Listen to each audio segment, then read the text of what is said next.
רחובות שלנו. דקלה קלמר מדיוני. הבית מוקף פרדסים עד אין סוף.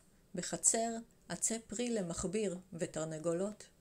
ברחובות המושבה כולם מכירים את כולם. ברחוב עוד עץ נעקר, ובמקומו בית נוסף קם. כך הרחוב הלך וצמח. כך הפרדסים הלכו ונסוגו.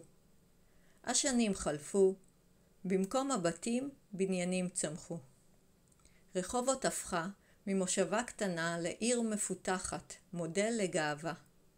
ועדיין, כשפוגשים רחובותי, ולא משנה כמה זמן עבר, מיד מנסים להתיר את קשרי העבר.